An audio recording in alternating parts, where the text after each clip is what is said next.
Hello students, आज मैं oxygen molecule के बारे में डिस्कस करने वाला हूँ कि उसका एनर्जी लेवल डायग्राम कैसे बनता है, कैसे सीरीज चेंज होती है, कैरेक्टर कैसे चेंज होते हैं, आयन के केस में क्या होता है और उनका जो बॉन्ड ऑर्डर है वो कैसे रिड्यूज होता है, कैसे इंक्रीज होता है, सभी मैं डिस्कस करने वाला हूँ आज। तो आप लोग देख लीजिए इसका डायग्राम। पुराने मेरे जो वीडियोस हैं उनको भी बड़ा ध्यान से देखिएगा, क्योंकि इससे रिलेटेड नीट में क्वेश्चन 2 या 3 निश्चित तौर से आते हैं। इसको बेस बना के और क्वेश्चन बनाए जाते हैं, बेसिक लेके उसको क्वेश्चन बनाया जाता है। किसकी स्टेबिलिटी ज़्यादा है, कौन स्टेबल होगा, कौन कम पैरामेट्रिक, कौन ज़्यादा पैरामेट्रिक है, ये बातें भी आती हैं। तो आपको मैं दिखा दूँ ऑक्सीजन के बारे में। आप O2 मॉलिक्यूल का orbital diagram, energy level diagram में बना रहा हूँ, उसको देख लीजिए। फिर उसके बाद उसको उसमें क्वेश्चन कैसे बनते हैं ये भी मैं बता दूंगा आपको, ठीक है। तो लिखिए O2 molecule formation. O2 molecule energy level diagram, energy level diagram. जैसा कि आपको पता है कि जब भी हम एनर्जी लेवल डायग्राम बनाते हैं तो सबसे पहले उसका कॉन्फ़िगरेशन लिखते हैं, और चूंकि डायटॉमिक मॉलिक्यूल है तो एटम के रूप में पहले उसको लिख लेते हैं। कैसे? जैसे O2 है तो OA और OB इस रूप में लिख लेते हैं। कॉन्फ़िगरेशन लिखते हैं 8 1s2 2s2 2p4, ये भी हो जाएगा 1s2 2s2 2p4। मैंने बताया था पहले, क्योंकि इसमें बॉन्डिंग और एंटी बॉन्डिंग के इलेक्ट्रॉनों की संख्या बराबर रहती है तो हम इसको स्किप कर देते हैं, और पी के बारे में केवल लिखते हैं। ऐसे बना लेंगे।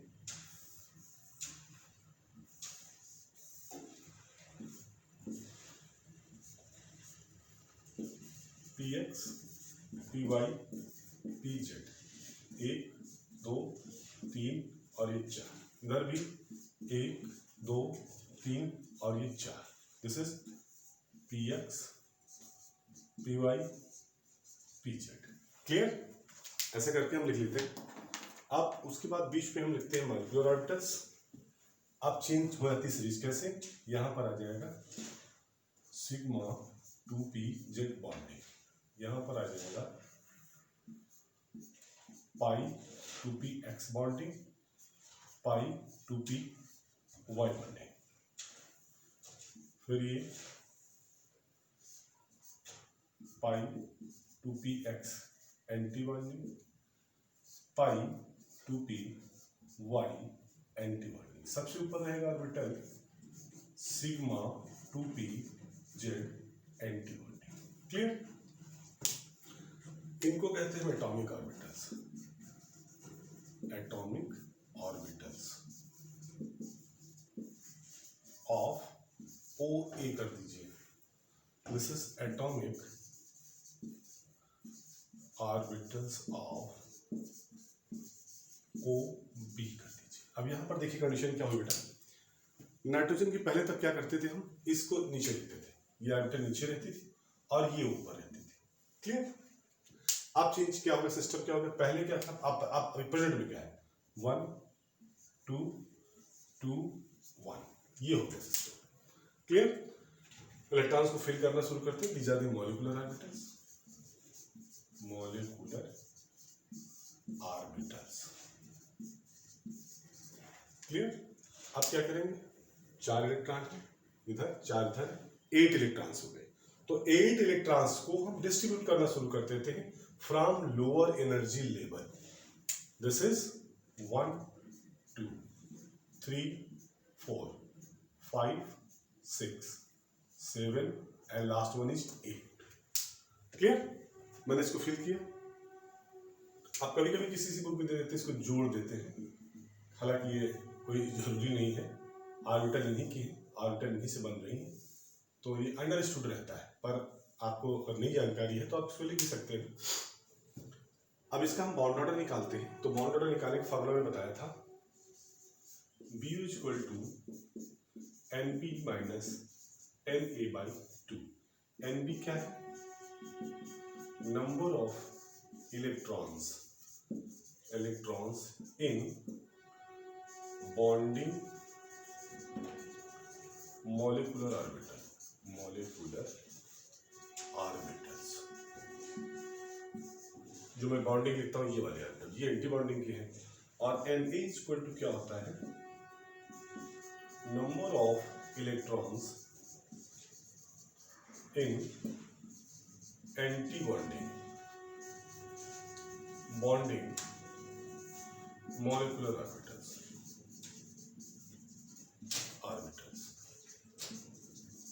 क्लियर? तो अब इनको हम कैलकुलेट कर लेते हैं।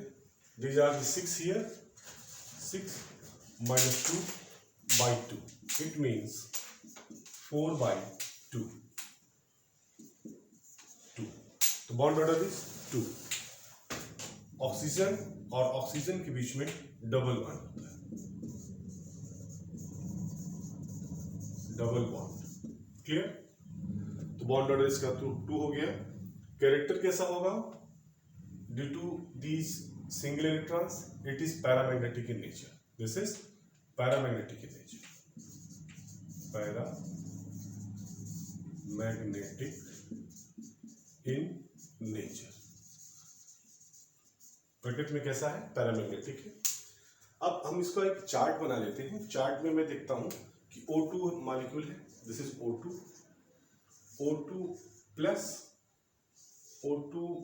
प्लस प्लस और लास्ट में है O2 माइनस माइनस। ठीक है, इनका एक कंपैरेटिव चार्ट बना देते हैं। O2 की जो बॉन्ड ऑर्डर आई कितनी है? बॉन्ड ऑर्डर 2, डबल बॉन्ड है। कैरेक्टर कैसा आया? Paramagnetic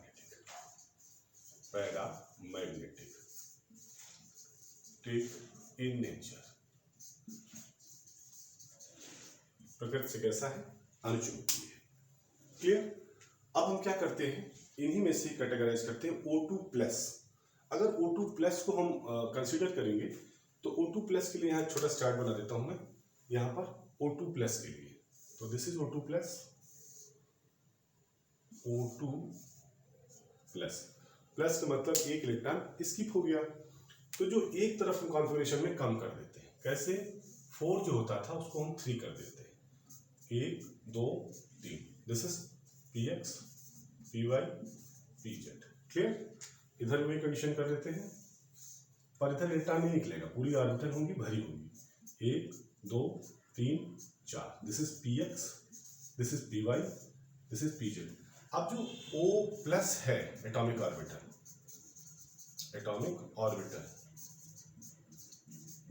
this is also atomic orbital.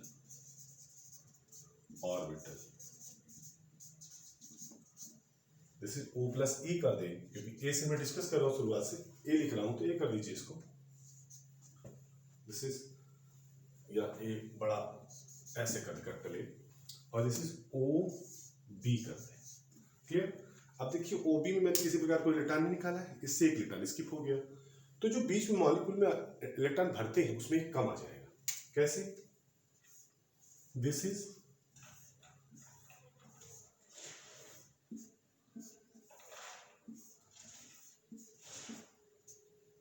Sigma 2pz bonding, pi 2px bonding, pi 2py bonding, pi 2px anti bonding, pi 2py anti bonding, sigma 2pz anti bonding. ठीक है, तो सभी बना लिया हमने ऑर्बिटल्स को। अब इलेक्ट्रॉन्स को फिल करना शुरू करते हैं।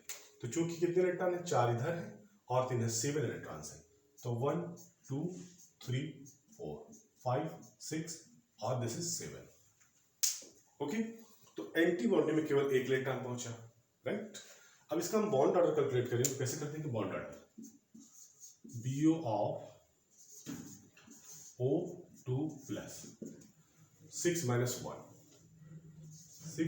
1 by 2, 2 by 0.5, 5 by 2 हो जाएगा 2.5। तो यहाँ बॉन्ड ऑर्डर क्या आ गया? 2.5 बॉन्ड ऑर्डर बढ़ के। कैरेक्टर कैसा है? कैरेक्टर भी पैरामैग्नेटिक है, character paramagnetic in nature.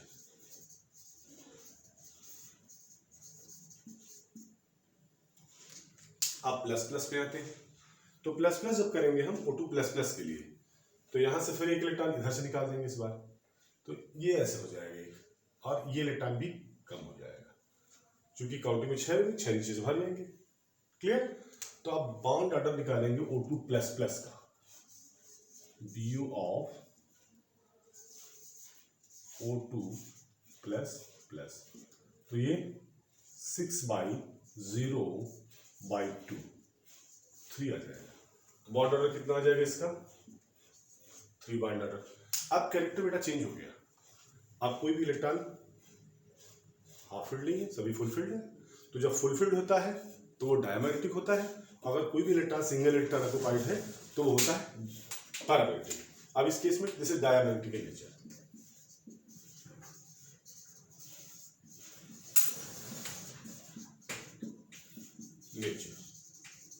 Right?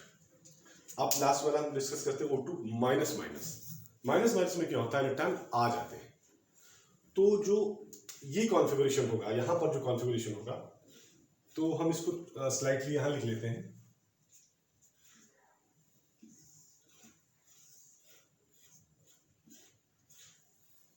अब इलेक्ट्रॉनों की संख्या हो जाएगी 10। कैसे हो जाएगी? 1 2 3 4 5, इधर में से 1 2 3 4 5।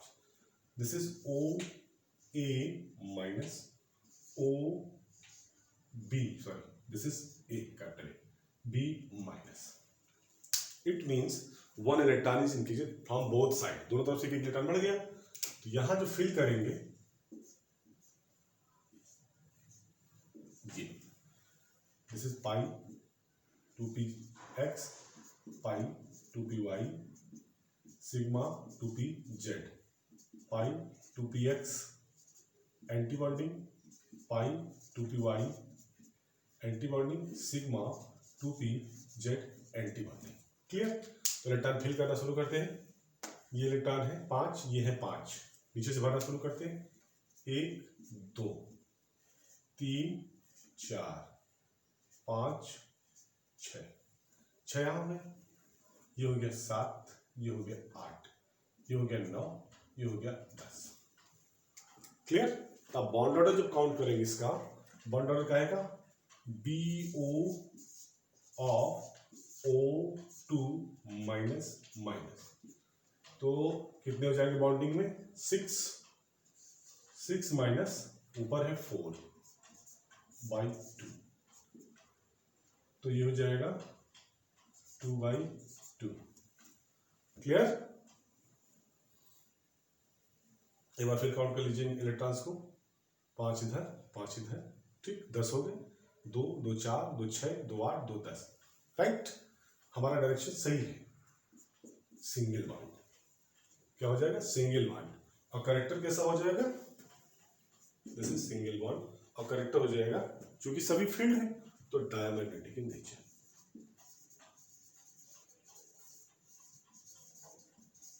In nature. बेटा दोबारा से फिर एक बार रिवाइज कर देता हूँ पूरे सिस्टम को मैं। O2 के लिए मैंने ये बनाया था कॉन्फ़िगरेशन। O2 में चूंकि इलेक्ट्रॉनिक कॉन्फ़िगरेशन में P जो होता है 4 इलेक्ट्रॉन होते हैं, यहाँ मैंने 4 लिख दिए थे, और इसका बॉन्ड ऑर्डर इधर काउंट कर लिया था हमने, ये बॉन्ड ऑर्डर 2 आया था, 6 - 2। क्लियर? उसके बाद फिर मैंने जो उसका प्लस का किया, एक इलेक्ट्रॉन हटा दिया, फिर उसके बाद डबल प्लस, प्लस प्लस मतलब ये इलेक्ट्रॉन 2 हटा दिए, पहले 4 4 होते थे, अब 3 3 है। क्लियर? तो बॉन्ड ऑर्डर कितनी आई थी? 3 आई थी। मतलब इलेक्ट्रॉन जब एंटी बॉन्डिंग में कम हो रहे हैं तो बॉन्ड ऑर्डर बढ़ रही है। ये ध्यान रखना बेटा, एंटी बॉन्डिंग में इलेक्ट्रॉन कम हो रहा है तो बॉन्ड ऑर्डर बढ़ रहा है। अब एक रिलेशन में लिख देता हूं, तो आप लोग ध्यान रखिएगा, उसको रिलेशन को हमेशा आप अपने माइंड में मेकअप कर लीजिए, और ऑलवेज इस चीज एप्लीकेबल होगा। कैसे एप्लीकेबल होगा?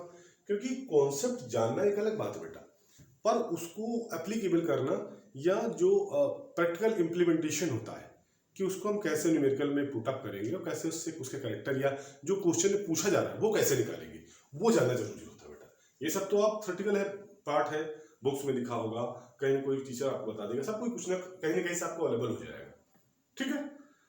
पर उसका जो क्वेश्चन बनता है वो थोड़ा अलग टाइप का रहता है।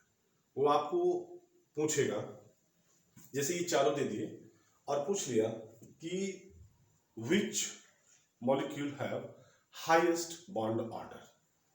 अब ये देखिए, अब ये क्वेश्चन बन सकता है इसमें कि किसका बॉन्ड ऑर्डर सबसे ज्यादा है, और ये चारों ऑप्शन दे दिए O2, O2 plus plus, O2 plus plus, O2 minus minus. तो आपको बेटा अगर ये आइडिया है निकालना तो आप ये बता दो कि ये वाला क्वेश्चन है।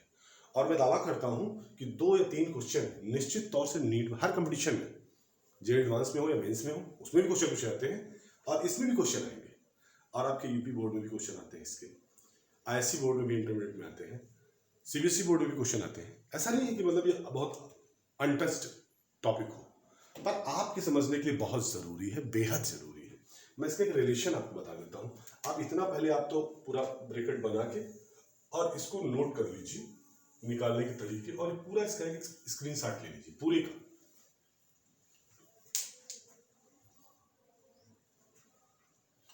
क्लियर? उसके बाद मैं एक रिलेशन बताता हूँ, उस रिलेशन पे बेस्ड क्वेश्चन आते हैं। तो मैं अगले लेक्चर में अपने क्वेश्चन डिस्कस करूंगा, अभी फिलहाल यहीं तक रखूंगा।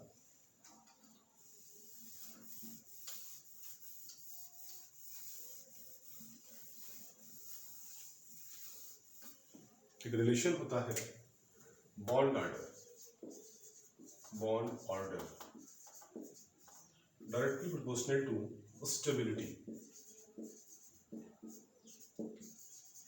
बॉन्ड ऑर्डर ज्यादा होगा, स्टेबिलिटी ज्यादा होगी। Directly proportional to strength,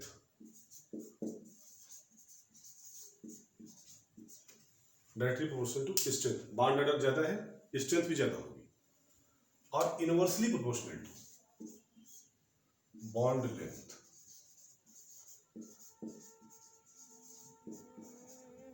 inversely proportional होता है। And inversely proportional to reactivity, reactivity इसका भी बेटा इनवर्सली प्रोपोर्शनल होता है। ठीक है, जैसे बॉन्ड ऑर्डर ज्यादा होगी रिएक्टिविटी कम होगी, रिएक्टिविटी ज्यादा हो जाएगी बॉन्ड ऑर्डर कम पड़ जाएगी। क्लियर? तो ये रिलेशन जो है, ये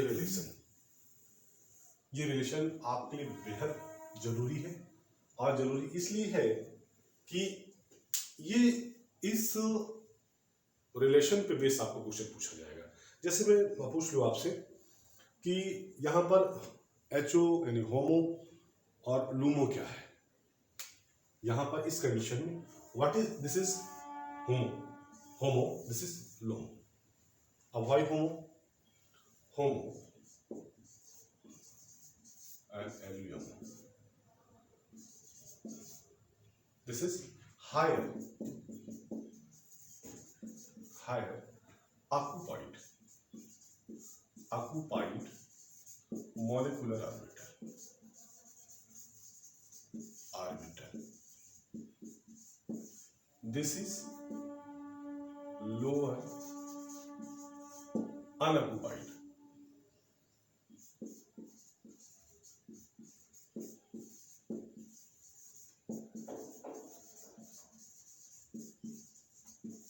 orbital. अब इसमें हम आपसे पूछेंगे कि what is the highest homo in O2 plus plus molecule. This is O2 plus plus molecule. तो आप क्या बताएंगे? मैंने ऑप्शन में दे दिया π2px, this is option 1, this is option 2, this is option 3, this is option 4। Clear? तो आप क्या बताएंगे? Highest occupied molecular orbital is this one. This one means π2px, π2py, both are bonding. एक क्वेश्चन आपका clear हो गया इससे। दूसरा क्वेश्चन इसी में पूछ लिया जा सकता है कि what is highest LUMO, what is highest LUMO, lower unoccupied molecular orbital. तो हाईएस्ट एनर्जी इसकी है, और चूंकि वैकेंट ऑर्बिटल है तो इसको हम हाईएस्ट लूमो कह देंगे। This is sigma 2p Z antimolecular, this is LUMO, right. अब मैं इसमें डिस्कस करूंगा अपने नेक्स्ट लेक्चर में diatomic molecules but hetero diatomic molecules. जैसे CO हुआ, NO हुआ, CO++, NO++, and also HCl, HF, HI। इन केसेस को मैं डिस्कस करूंगा और इनके बॉन्ड ऑर्डर डिस्कस करूंगा, क्योंकि जो इंटर हाइड्रोजन्स होते हैं, sorry halo acids are those acids, this are the halo acid. I will mention here in a board, आप लोग इसको चेक नोट कर लीजिए बेटा। फिर मैं यहाँ से थोड़ा सा ब्रीफ करता रहता हूँ बीच बीच में, आपको मैं ब्रीफ कर दूंगा।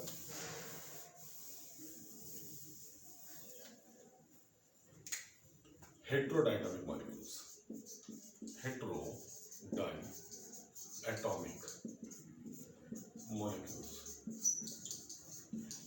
जो आपकी लेवल पे ज़्यादा डिस्कस किए जाते हैं, IC बोर्ड वगैरह, CBSE बोर्ड में।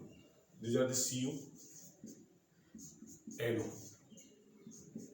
NO+, R, NO-, last one is HF, HBr, HCl, HI, all these are the halo acids,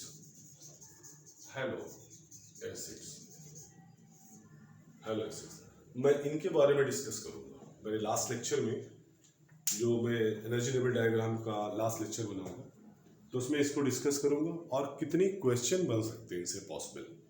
आप लोग मेरी सीरीज मिस मत कीजिएगा, इसकी जो मैं एटॉमिक इसकी बता रहा हूँ एनर्जी लेवल डायग्राम की, एटॉमिक ऑर्बिटल्स में, चूँकि निश्चित तौर से आपका जो भी कंपटीशन होगा जिसमें सिलेबस में ये इंक्लूड है, उसमें निश्चित तौर से मैं दावे के साथ कह सकता हूँ कि 2 क्वेश्चन निश्चित तौर से होंगे, पर लॉजिकल होंगे, आपको इम्प्लीमेंटेशन करना आना चाहिए। अगर आपको नहीं आएगा तो आप नहीं कर पाओगे। होता क्या बेटा, फर्स्ट ईयर में बच्चा ये सोचता है कि इंटरनल एग्जाम होते हैं, कॉलेज लेवल पर रहता है, तो अपना 11th में जैसे तैसे पास हो जाएंगे, टीचर से रिक्वेस्ट कर लेंगे सर थोड़ा कम नंबर है। तो ये नुकसानदेह आपको तब होता है जब आप कंपटीशन में अपीयर होते हैं, क्योंकि आप ये समझ कि फर्स्ट ईयर पास हो जाते हैं, ऑब्वियस है फर्स्ट ईयर 11th सभी पास हो जाते हैं मोस्टली। कुछ कॉलेज ऐसे जो स्ट्रिक्ट रहते हैं, अदरवाइज सब अपना आगे बढ़ा देते हैं, ठीक है फाइनल में देखा जाएगा।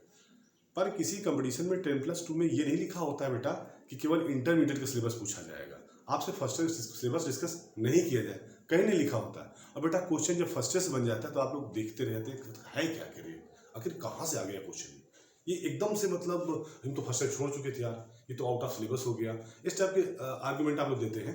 पर इस आर्ग्यूमेंट का मतलब नहीं रहता, क्योंकि बेटा पढ़ाई अपने लिए करते हैं, कंपटीशन आप खुद निकालोगे, आप अच्छे काबिल इंसान बनोगे तो आप अपने लिए बनोगे बेटा, और थोड़ा बहुत अगर अच्छे हो तो समाज के लिए थोड़ा बहुत कुछ कर दोगे, अदरवाइज सब ऐसे ही चल रहा है। तो आप लोग ये लेक्चर देखिए और लाइक शेयर जरूर कीजिएगा। ऐसे इसलिए मैं बोलता हूँ बार बार, क्योंकि कुछ ऐसे बच्चे हैं जिन तक ये बात नहीं पहुँच पाती है। हो सकता है क्योंकि चैनल में कोई पैसा तो पड़ता नहीं है आपको शेयर करने में, तो आप शेयर कर दें तो हो सकता है वो बच्चा कोई टैलेंटेड हो और आगे चल के बहुत कुछ करना चाह रहा हो, और इस वजह से वो ना कर पाए कि वो थोड़ी चीज़ें नहीं आती उसको बेसिक।